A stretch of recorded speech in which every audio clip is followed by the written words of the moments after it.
Hello, my name is Ricardo Martins. I'm an agronomist from Agricultural Research and Rural Extension Company of Santa Catarina, EPAGRE, and today I'm going to talk about the experience in the production of dragon fruit in southern Brazil. Once again, I'd like to thank you for the opportunity to be presenting our dragon fruit production. I have been working with dragon fruit for 7 years, where I work as a rural extensionist, assisting dragon fruit growers in the Santa Catarina state. So thanks again, and let's go.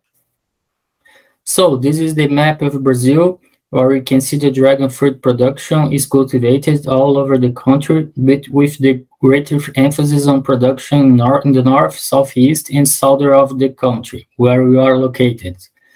EPAGRE is a company owned by the government of Santa Catarina state. As you can see here, this is the map of Santa Catarina.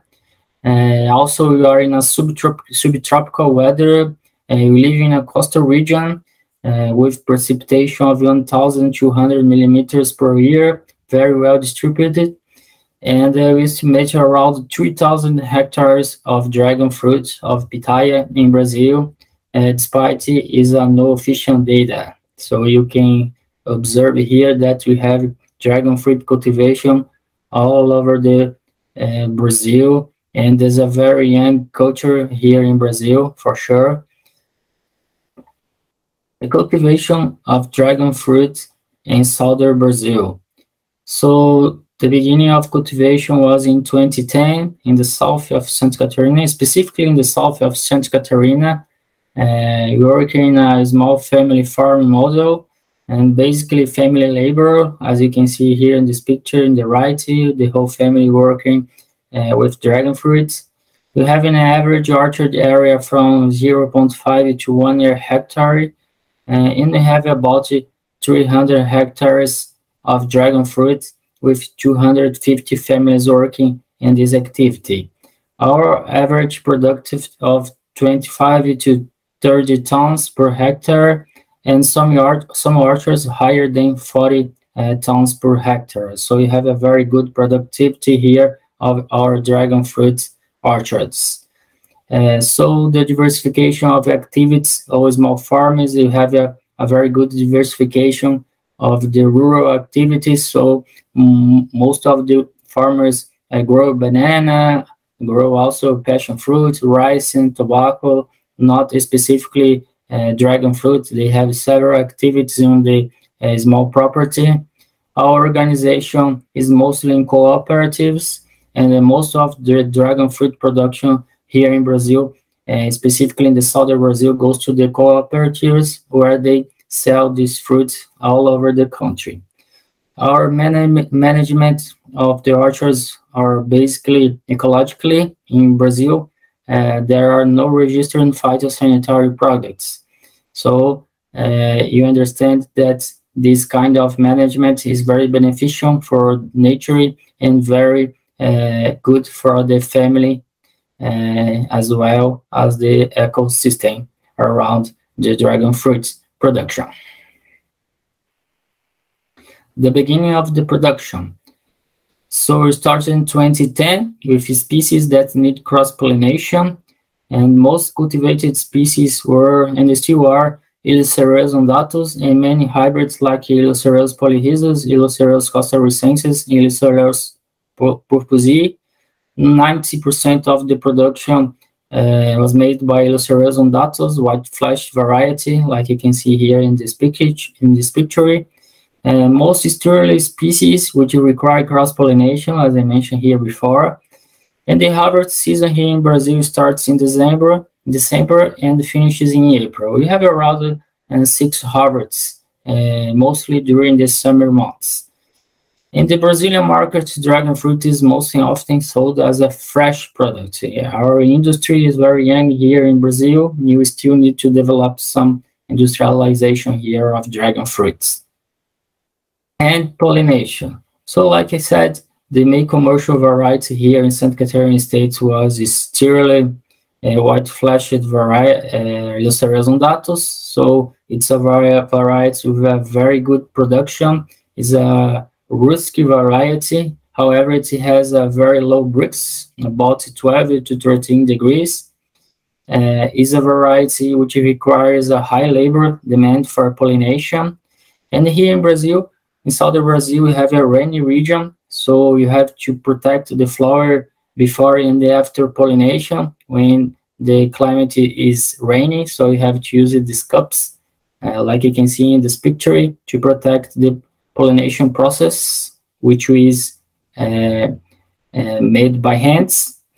And nowadays, this variety is currently being replaced, as well as the conduction system. Used to use a treated timber, and nowadays we're not having more using this treated timber. So in the picture on the left, you can see as an example of our dragon fruit production using treated wood, and the Illuceros undatus varieties that need cross-pollination, and a variety, like I said, of higher production. And today, when you speak about the conduction system, the treated timber is no longer recommended, and also is not accepting organic system, which we have been developing here in southern Brazil, the organic system model. So the treated timber is no longer accepted. Now I'm going to speak a little bit our new orchards structures and our dragon fruit production systems. So basically, we chose to use concrete poles and hardwoods that have greater durability and resistance. So planting density is about 1,500 to 2,500 poles per hectare. You put 2 to 3 cuttings per pole, and as a support above the pole, you might be using tires and wood and concrete, like you can see in this picture. It's a very good system, as you can see in the picture here on the left. So this is a small family farm, and here my friend, my colleague, and the EPARI always giving some assistance, some support to the family farmers here in southern Brazil. In southern Brazil, you also have several models of orchards, for example, using double string, hardwood, concrete, stones. You also have some examples and some orchards made by stones, which has a very good resistance. Right here on the left, you can see the orchards using double string, and in the picture on the right, hardwood. We have observed that the higher the density, the greater the production of dragon fruits, but the demand for cultural treatments like nutrition, pruning, and labor is a little bit higher. Orchard mechanization. So the mechanization of the orchards has also allowed densification with lighter equipments. We have several examples of machines adapted for using the orchards, as you can see in the picture. You understand that the lighter equipment reduces soil compaction. So these are the examples, and this system is very interesting because you can make more dense the orchards using these smaller equipments. So now I'm going to talk a little bit about the management of orchards here in southern Brazil. Mostly uses cover crops like pinto peanut, which is a permanent soil cover, and the scientific name is Rex pintai. As you can see here in the picture, it makes like a bed for the dragon fruits. You also use windbreaks like banana, Cameroon grass. We have strong winds here in the coastal region, so it's very important to use the windbreaks in our orchards. You also make a diversification of plant species in agroecosystems, integration with animals, livestock. We understand that a more diverse system becomes a more resilient and stable environment over time, and our goal is really to reduce farm inputs and provide a sustainable orchard management. So in this way, you can reduce production costs and environmental impacts, making a resilient system. So you might say it's a wall green system where you can see everything green here in our orchards here in southern Brazil. So this is our permanent soil cover, which we mostly use here in our orchards. So this is the Pinto Pinete, Rex pintoi. It has a yellow flower. It's a perennial herbaceous legumes, and the implantation is through vegetative propagation, stoloniferous propagation. We do not recommend the propagation using seeds because seeds have a high dormancy. So you make using the stoloniferous vegetative. And this species has the ability to make a biological fixation of nitrogen in order of 120 to 160 kilograms of nitrogen per hectare per year. So this is a very interesting to using in our orchards.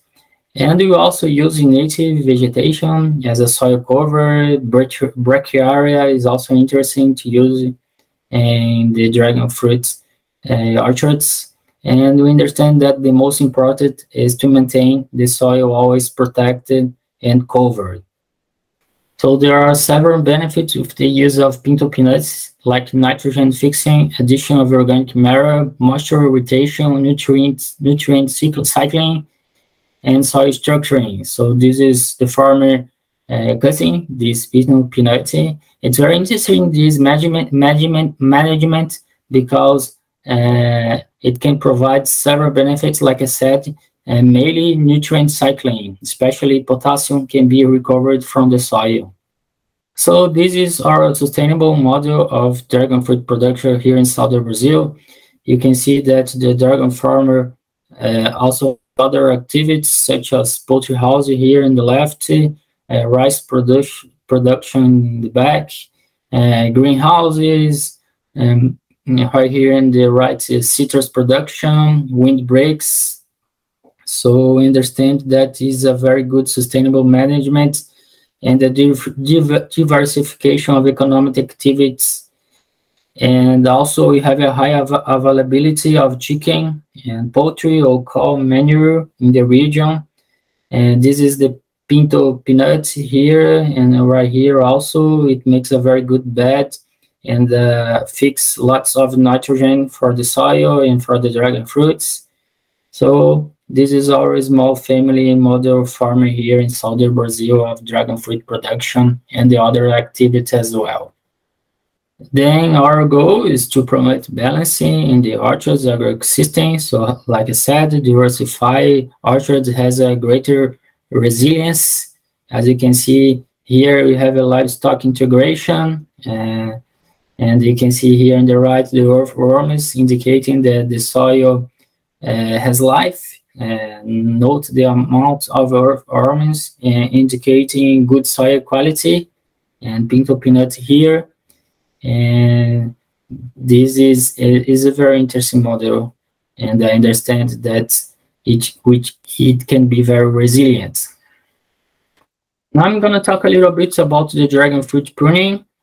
Basically, what you do is in the end of the season is a clean pruning and remove sick, damaged branches and shaded branches which will not produce anymore.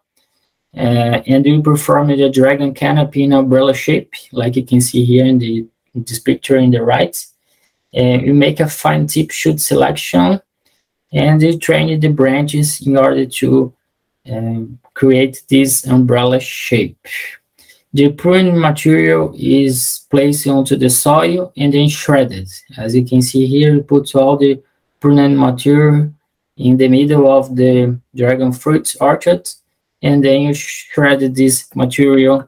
And this material, these branches from pruning, makes a very good nutrient cycling. And the end of season, like I said, the branches are shredded for nutrient cycling, and it also makes a very good addition of organic matter, and they put lots of potassium, which is the main nutrients accumulated in the cladodes, in the branch. overseeding winter cover crops into permanent soil cover. So at the end of the harvest, you do a sowing of your winter crops in the orchards in order to add the organic matter and promoting the cycling of nutrients. So overseeding is basically a seed planting technique to further increase the organic matter and improve the chemical, physical, and biological properties of the soil. So you have estimated around 10 tons of dry matter per hectare, and they use a cocktail of turnip, oats, and rye in a 4-month growth period. So as you can see here, it makes a very good bed for the dragon fruits, a very good addition of organic matter. We do not incorporate these species in the dragon fruits. You only use it like woods in order to put in the ground, and then this material is decomposed.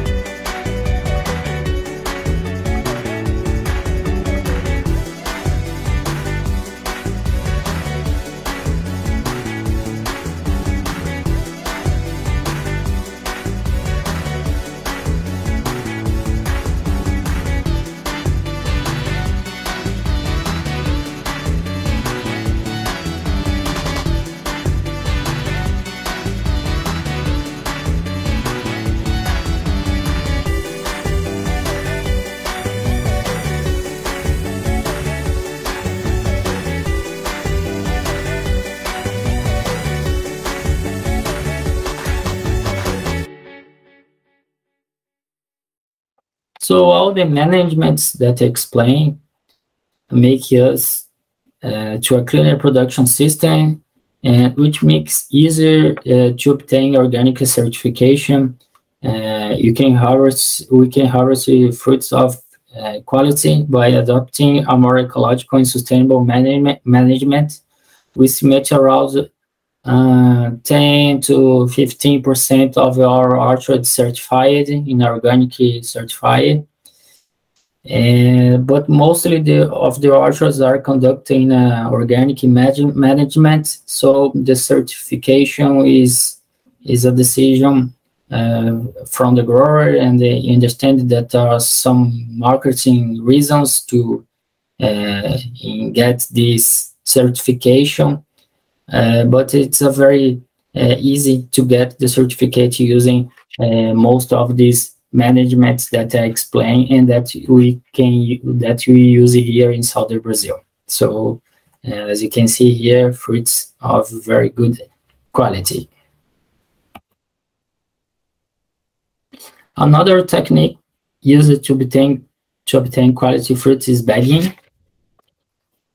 Bagging makes a very good prevention of pest attacks. The material used is no texture fabric bagging, which can be reused. You observe a very good betaline accumulation in fruit skin and more vibrant coloring, and also adding value to the product as well. So it's a technique which can be used by the small family farmers here in South Brazil, and you have been using this technique in some orchards. Sprinkler irrigation, most used during the harvest season. As I said before, here in southern Brazil, we have a very good precipitation along the year, and most of the precipitation is during the harvest season. So few farmers have irrigation, and then when you use irrigation, you use this method of sprinkler, which irrigates dragon fruit as well the cover crop, pinto peanuts, which bring for us several benefits. So you have to irrigate the cover crop. It's very good, and the sprinkler irrigation makes a very good thermal comfort on hot days, and our aerial roots absorb very well. Irrigation is variable, depends on the climate and the soil, stage of the plants, and they use about 5 to 10 liters per plant per week and 2 times a week, but it's very dependent on these issues that I said before. Dragon fruit fertilization. So in 2020, Epagri released a cultivation guide of dragon fruits, and this cultivation guide, you made a fertilization program with the doses of nitrogen, phosphorus, and potassium. You can look at our fertilization table for dragon fruit, which is estimated based on the desired yield. So you have 10 tons, 20 tons, 30 tons, and 40 tons. And this is the dosage of nitrogen, phosphorus, and potassium, according to the soil analysis. And this table is recommended for a 3-year dragon fruit, so older plants when they are starting to produce. They are very they are a little bit older and adult orchards. So usually fertilization is applied every 3 to 4 months according to soil analysis and plant stage. So this is our table which we use a lot here in our orchards. You also made the doses, recommended doses of nitrogen, phosphorus, and potassium at implementation of the orchards. So here you used 1,500 plants per post per hectare average plant stand. So this recommendation is for this density. And right here we have the doses of these three nutrients. Also, we made analysis of plant tissues and exportation of mineral nutrients in cladodes and fruits, where we find the most important nutrients for dragon fruits, and we find that potassium is the most exported nutrient, followed by nitrogen and calcium. So we estimate about 3 kilograms of potassium to produce 1 ton of fruit. So the potassium needs to be needs to have a very good attention during the harvest season, because dragon fruit it demands a very good amount of potassium during the season. Dragon fruit diseases and pests in southern Brazil. So we reported here in Brazil a few diseases in the region, especially in the southern Brazil, and mostly problems with soil pathogens. We found some nematodes and fusarium in poorly managed areas. We have more incidence of pests like Leptoglossus zonatus and Diabrotica speciosa. You also have been using trichoderm, metarrhizum, Bovaria, pinto peanuts, and addition of organic matter. They have solved most of these problems of pests and soil pathogens. You also identify some abiotic stresses like REITs, high temperatures like REITs, and thermal shock that impair the quality of the fruits. You have problems with sunburning, but we are also testing some sunscreen in the branches. Right here you can observe sunburning here in the branches. And here the Leptoglossus zonatus is a pest which is very common here in southern Brazil. So these pictures show some damage caused by climate, nematodes, insects, and we can usually reverse these problems with the use of sulfate, copper, and Bordeaux mixture, and neem oil, and biological products, like I said before. You understand that this abiotic stress are very common here in southern Brazil, and not always you can protect the plants from these problems. It's very common, but you can minimize it with some recommended practices. Now I'm going to talk about the varieties of dragon fruit here in Brazil. And now we have been working with dragon fruit self-fertile varieties. So after the year 2015, we have introduced as the self-fertile varieties, mostly made by Brazilian agricultural research company named Embrapa. It's like a cousin of Epagri. So You have elimination of labor for pollination. 100% these varieties are self-fertile, and those are varieties with a very good quality, high Brix, better flavor, low acidity, very good resistance to pests and diseases, and also a very good adaptability to our conditions of climate and soil. This is our family and grabbing the dragon fruits developed by Embrapa. So this is the BRS Embrapa Lua and Luis do Cerrado, white fleshed variety, organically certified. It's a very good variety, very tasty and very productive,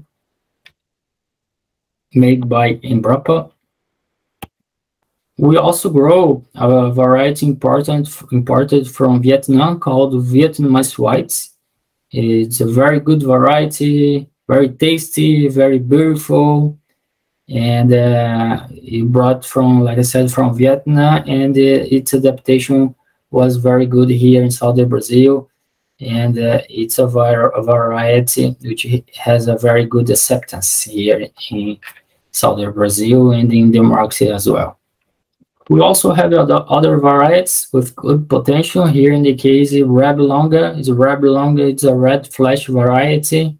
It's an unknown species. It was brought and named by a farmer here in southern Brazil. The average fruit weight is about 350 grams to 600 grams. Brix 16 to 18 degrees. It has a very low acidity, thick skin, peel, and shelf life greater than 20 days. And this variety is indicated for dense cultivation because it has narrow branches. So right here you can observe, you can see the Reb Longa red flesh variety, which is very beautiful.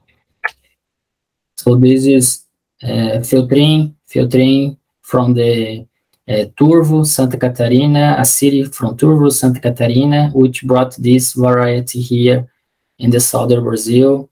Observe that it is a very good, very thick skin, thick peel, and is very beautiful in narrow branches here, as you can see in the back here. So it's very interesting material and it's very good for exportation as well.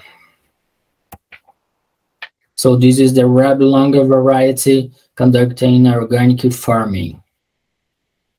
Ecuador Polora, Semiceros Megalanthus, white flesh.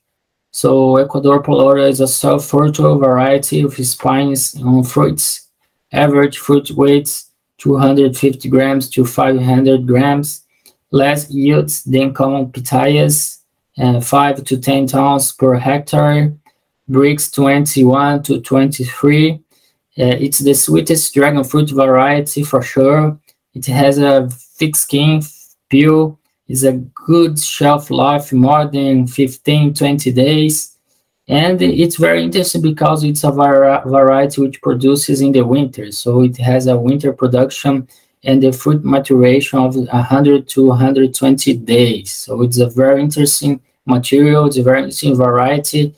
It's been growing here in Brazil for about 4 to 5 years, very recent. And here the family harvesting some fruits of this variety, which was developed in Palora, is a city of Ecuador. So this is the Palora variety producing now here in Brazil, in the winter of Brazil. And a very good fruits, very interesting and very tasty. Golden Israel, white flesh. So Golden Israel requires cross-pollination to get bigger and heavier fruits. Fruits from 250 to 700 grams. It has a very good added value due to the yellow skin, as you can see here. Average Brix from 15 to 18 degrees. An ideal ripening point greater than 40 days, and it has a very low acidity. So this is a variety very interesting, and it's different because most of the pitayas, dragon fruits, are red skin. So this is the yellow skin. So it's very interesting and very good acceptance in the markets of Brazil. So this is the new varieties, hybrids from Embrapa Brazil. We have more materials coming up. And we have BRS Mini Pitaia do Cerrado, White Flashed, Yellow White Flashed, Amber do Cerrado, Granada do Cerrado, Red Flashed, Catarina. Also, we have a hybrid created by a farmer here. Red Flashed is very good, very tasty. And also, we have several hybrids cultivated in our farmers, like Chinese, Boreal, Royal Reds, Cotaricenses, Golden Easies. So we have as many as more than 550 varieties, 100 varieties. I can't say now, but you have so many varieties here, and I believe in South Africa, you guys also might be so many varieties being testing, and hopefully in the future you are gonna have 3 and 4 May varieties to produce in a commercial scale. Post-harvest of dragon fruits. In Brazil, we still do not have any advanced post-harvest technology for dragon fruits. So we have a few treatments applied mostly with peracetic acid used as a sanitizer. And you have some commercial post-harvest practice in Brazil generally involve sorting, grading, cleaning, packaging, and pre-cooling prior to distribution. Also, many farmers have cold chambers on their properties, as you can see here, our farmer showing his cold chamber. And we recommend the storage temperatures of dragon fruit in a range of 10 degrees to 12 degrees. And this temperature at least 2 weeks of quality. So you understand that cold chamber is a good way to have more time to commercialize these fruits. So many of the farmers have this structure on their farmers. Market situation trends of Brazilian dragon fruit farming. So dragon fruit is a rising market in Brazil. You have 200 million inhabitants, so it is still unknown fruits in some regions. And 2020 and 2021, Santa Catarina harvests more than 1,200 tons, and a small share we exported to Canada. So you need to implement global gap for Europe exportation. Exportation is also a young, I can say it's a very young here in Brazil exportation of dragon fruits. You have to work hard on this issue. You have a tendency to cultivate self-fertile varieties, like I said, winter species like Palora, and red and white flashed varieties with high Brix, low acidity, long shelf life as well. And then organic fruits is very interesting. Fruit industrialization and processing red flashed varieties. So right now we have been working hard on the red flashed varieties. Like I said, 90% of the production of dragon fruit here in southern Brazil is made by the white flashed varieties. So you need to diversify with red flashed, where you can make some beer, you can make some jam, and you can industrialize it more easily. Challenges and opportunities. So we strongly advise more farmers to join cooperatives. So cooperatives, you have a better organization or maybe association, balancing supply and demand, and popularization of the fruit industrialization. This is a very tricky and very important for our dragon fruit industry. We need to look for and search for export markets, niche markets, organic fruits, global gap certification.